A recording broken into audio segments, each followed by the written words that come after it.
JFD, just fair and direct.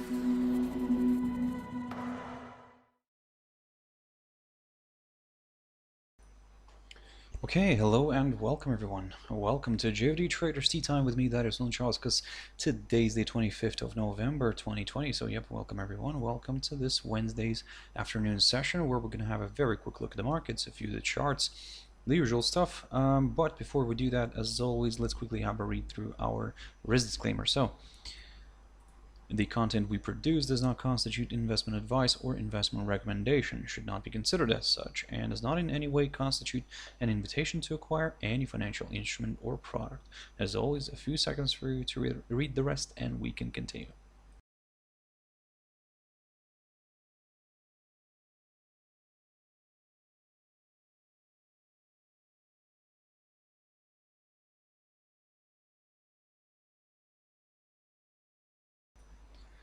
Okay, so now then, also just before we jump into the charts, quick mentioning of our JFD YouTube channel, to which you can always subscribe to in order not to miss any of our upcoming videos, and of course our JFD Bank website and specifically our JFD research page, which we also update on a daily basis. So yep, feel free to visit us here on jfdbank.com and click on the research tab right there on the top.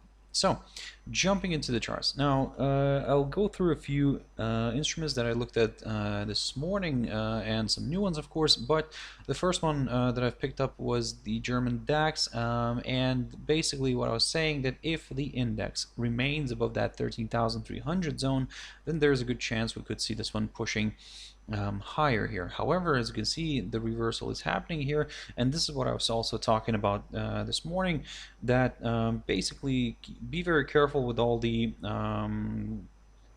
news regarding the vaccine approvals, because there might be some hiccups on the way forward. So and this could easily quickly be reflected on the equity market, and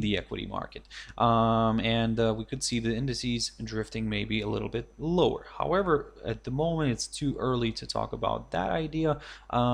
First, if we see the daily candle here staying below that 13,300 zone now, or even better below the 13,277 mark right here, then we could maybe consider a bit of a decline here. However, as I mentioned to you previously, that's the more comfortable level for me, after a break of which I could aim for lower areas, could come here on a break of this 13,000 mark. But at the moment it's a little bit stuck here. So to be honest, even with the upside, we're struggling here with the upside unless the index stays today above this 13,300 zone.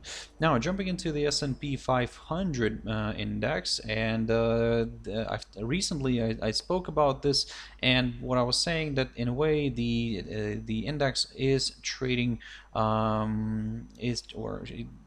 what I was saying yesterday, basically, that the index was trading in this nice symmetrical triangle, which, as you can see, got broken to the upside, this way kind of increasing its chances of a further move north. Now, if we look at the cash index right now and where the price is currently sitting at, we can see that the price is around 3,631 zone. So basically, it's still below this this all-time high here, near the 3,646 mark. So, but we're above the upper side of this triangle. So in a way, everything's kind of still pointing a little bit more towards the upside. However, now given this this picture, yes, we would prefer to maybe to see a nice push above this 3,646 zone in order to aim for some higher levels, because such a move would confirm a forthcoming higher high.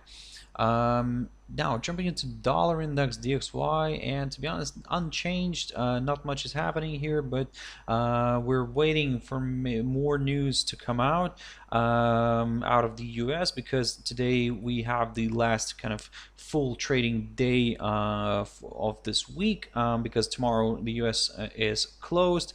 On Friday it's open, but only only until if I'm not mistaken, let me just double check that. let me well, let's put it this way. It has a short day. It will be open, so I think it's open only for half a day. So don't just double check me. Have a look at the economic calendars, guys, and yep, you'll see everything there. But today is basically the last kind of full trading day of this week. So and looking at the economic calendar, we still have a bunch of data to be released from the US. So something to keep in mind. We already got the initial jobless claims, which came out as a disappointment, not only in relation to the forecast, but also to the previous number. And also we had the core PCE figures.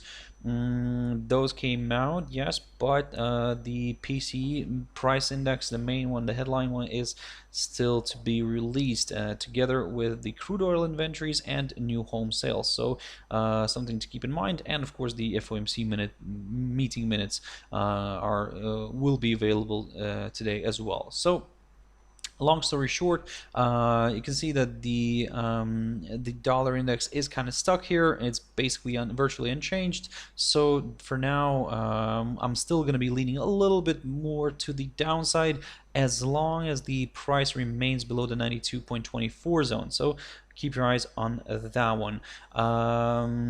Now, jumping into silver very quickly here. Silver is today a little bit in the positive zone. However, it's struggling with this level here, this 23.58 level. I talked about this one and what I was saying previously, that if we get a drop below this, then yep, further declines are possible. You can see that it did move further below this area initially yesterday, but today we saw a bit of a correction here back up. However, the price still remains below this 23.58 zone and below this 100-day EMA, which kind of coincides with that level. So in a way, everything's kind of still leaning a little bit more towards the downside. My next target here is the 22.58 level, marked by the lowest point of October. And then the next target could be the 21.66 level, the lowest point of September, and then we could take it from there. In terms of the upside, well, we would need to see a nice good push above the 25.24 level right here in order to get excited with the upside again. Now, jumping into a Litecoin. I haven't looked at this one for quite a while, but Litecoin together with Ethereum and other cryptos, Ethereum, Ripple, and it kind of popped nicely to the upside. However, not significantly as Ripple, but nevertheless, it also rallied nicely here. It found resistance near this little level right here. Actually, let me just grab one of these lines here. So it found resistance around here yesterday near the 94 mark, and then today we saw this one drifting back down. Now, of course, it remains and continues to trade above some of these steep upside lines, and in a way, and one of the steeper ones here, let me just quickly draw this one on the chart, is right here, and you can see how steep it is. So basically, even if it breaks this steep upside line and drops somewhere below the 84.19 level, which is the highest point of February, then yep, we could go for a bit of a larger correction to the downside. For now, the crypto is still balancing above this steep upside line taken from the low of the 16th of November. So in a way, everything's going to still pointing higher. However, to be a little bit more on the cautious side, I would prefer to wait for a push above the 94 territory and then aim for some higher levels, because we still have room where to go to, but yeah, for now it's a little bit tricky, because on one hand we do have a crypto which is overstretched to the upside. On the other hand, the upside momentum is still there. So yep, like I said, let's keep an eye on this one.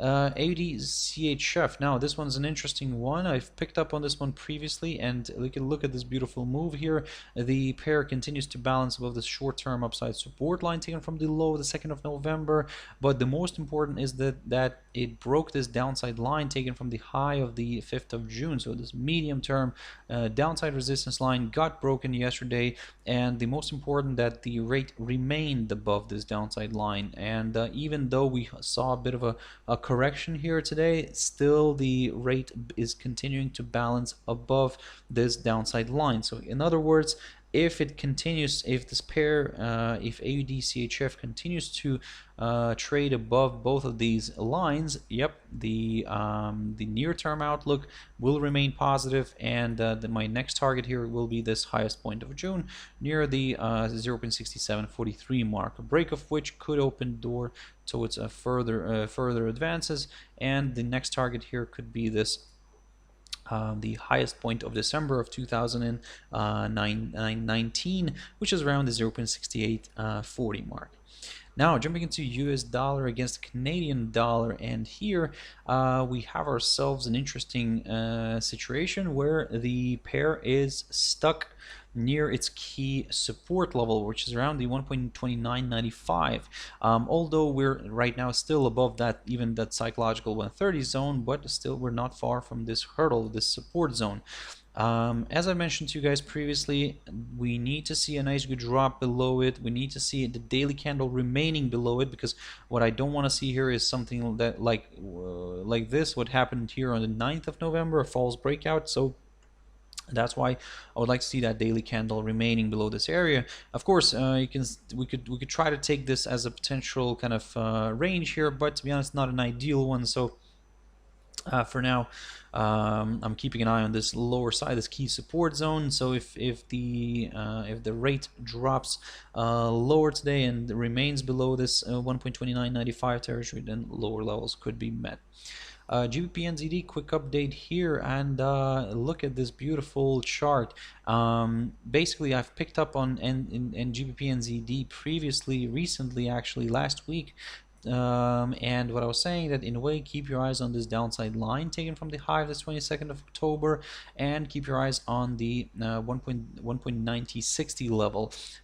So in a way, for now, guys, basically everything's kind of leaning a little bit more towards the downside. However, as I mentioned to you guys previously, we need that daily candle staying below this key highlighted area, this 1.9060 zone, and then we could consider a further move lower.